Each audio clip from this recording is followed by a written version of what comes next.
back to my channel. If you're new here, thank you for stopping by, and I hope you stick around and subscribe. And if you're returning, like I always say, we're getting locked in. So I feel like my channel is doing the best it has ever done, and I feel like it's probably because I've been putting in more effort than I normally used to, even though I'm still lacking consistency. I started in 2018 with this channel and been trying to figure out what sticks and whatever, and it's still been a roller coaster. But I mean, sometimes I can't help but to think, like, if I had a chance to do it over, what would I do different? And I came up with a couple of things that I would do different, and you might be able to take notes from me and like avoid it if you haven't created your channel yet, because let's limit all the little obstacles. One thing I would do differently is I would spend less time watching the videos on how to grow your channel. We know how to grow our channels, but at the same time, we still have to be true to the content that we want to create. Me listening to how to grow my channel, I was told to follow what's trending. If prank videos are trending, that's not what I do, so I'm not going to start doing pranks to like get in the algorithm and then get people here who don't want to see the stuff that I actually want to do. So I would listen less to that, because everybody has something different. Everybody claims to be this YouTube guru, and then at the end of the day, they wanted to sell you a course that supposedly gave you more details. Like, everything was surface level. I spent hours watching other people's videos on how to grow, when the first and main thing to potentially grow is to just start making your own content, period. Because everything comes with growth, room for growth. Because even when I felt like I was a great editor, my editing is getting better now. I'm learning how to cut a little better and all of that type of stuff. Like, you still have to grow within the craft. So just watching all these videos thinking I was just going to make everything align and boom, blow up, wasted time. But I boosted they watch time, but wasted so much time. If it's not something that's teaching you how to like really be productive for your channel, like, I can understand if you're watching content on how to create your own banner or how to create your own intro, and videos on how to edit something if you forgot how to use a certain tool.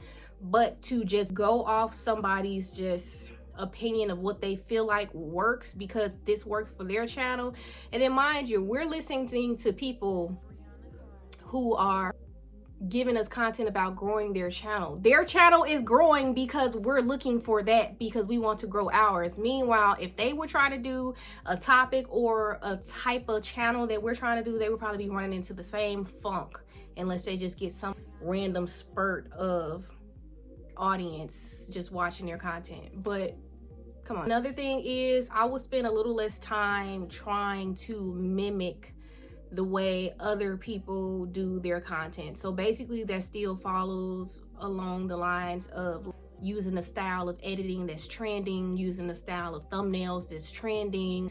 Go with your own flow. Sometimes I feel like I was wasting time watching people's content. It didn't even have to be about how to grow YouTube, but yeah, that's cool to set aside time to watch somebody's, you know, story times or whatever. But I feel like I will watch somebody's story time to see, well, what type of effect that they put here, what type of gif did they put here, or meme or sound effect. And it's like, if you're mimicking their style, you're not creating your own. So yeah, I would stay away from that. I want everything of mine to be how I feel it should be. What was on my spirit? What should I have put in my video? What meme, what effect, what sound effect, all of that. Like, it needs to just come from me. Because I don't want y'all to like me because I remind you of someone else. I want y'all to like me because y'all mess with the content I put out. Y'all like my style. Y'all like how I come at y'all or whatever. Like, I want y'all to like me because I'm brianacarly, not because I remind you of whatever other channel. I mean, it's cool to compare, but you know what I'm saying? Like, I want y'all to know me and only think of me. What I would do differently is not be so hell-bent on getting a camera. I am thankful that my camera was purchased for me, and I'm not getting rid of my camera. I will use my Sony ZV-1 for things, but like, as new phones keep coming out, there's almost no reason to get a camera if you're doing simple sit down content like me. But I felt like I needed a camera to push out top-notch content. I needed a camera. I don't regret upgrading my MacBook, getting a whole different MacBook that could you know, hold more. I got more storage and stuff like that. I would totally do that over again. But the camera, no. And I would continue using Final Cut, because Final Cut gives me way more leeway than just working with iMovie. Even though, like, when I'm feeling completely lazy, I still will edit something in iMovie. But yeah, camera, don't need it. I'm here to tell you, save your $600 to $700, period. You can get somebody to gift it to you, sure, but anybody that I know that has gotten a camera and they're doing this, they're still using their phones, because what film, airdrop, done, instead of having to take the SD card. And I got the MacBook that don't even have an SD card slot, so I got to go find the piece to be the adapter to then put the SD card in, and just too much. So airdrop from my phone to my laptop. I have not used my camera in a year, and it's so funny, after my camera was gifted to me, I didn't use that camera until a year and a half after I received it. So I have recorded a total of maybe 5 videos with my camera. You do not need a camera.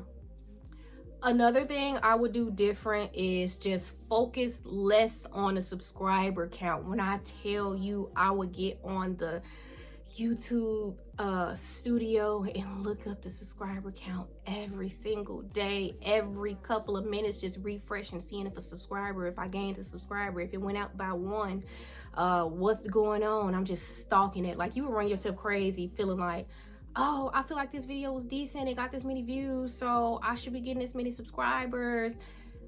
I wish I just did not focus on that part, and I probably would have been more focused on just constantly doing pushing out content instead of chasing the numbers. So next time I would, if I had a do-over, I would just be focused. Or I guess I could take this into account for my, like, if I ever do a new channel. But yeah, just focus on the content.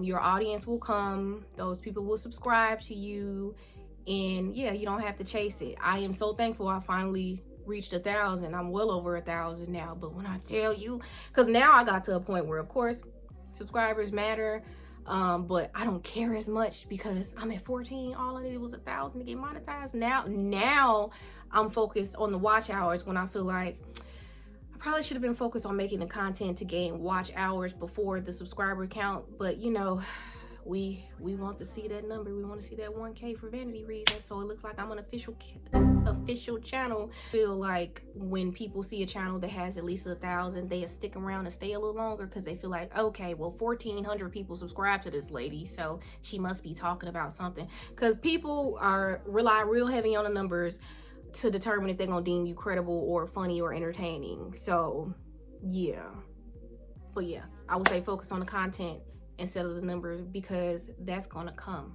if you're focusing on putting out good, consistent content.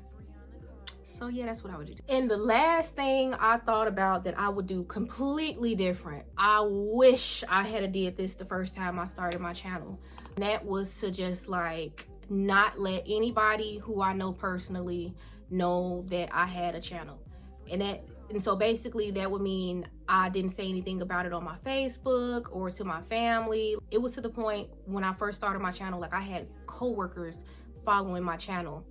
And so the reason why I say I would have, if I could do it over, I would create a channel and not let anybody know that I'm doing YouTube, because it will reduce the pressure that you put on yourself. It will reduce like the feeling of, oh, I don't want somebody to know that I did this in my lifetime or whatever, even though it'll probably come out if the video, if you become big, but it'll make you feel less inclined to be restrictive, if you know what I mean. I don't want to say too much in a story time, because my mom might watch that story time and then she might side at me like, child, what?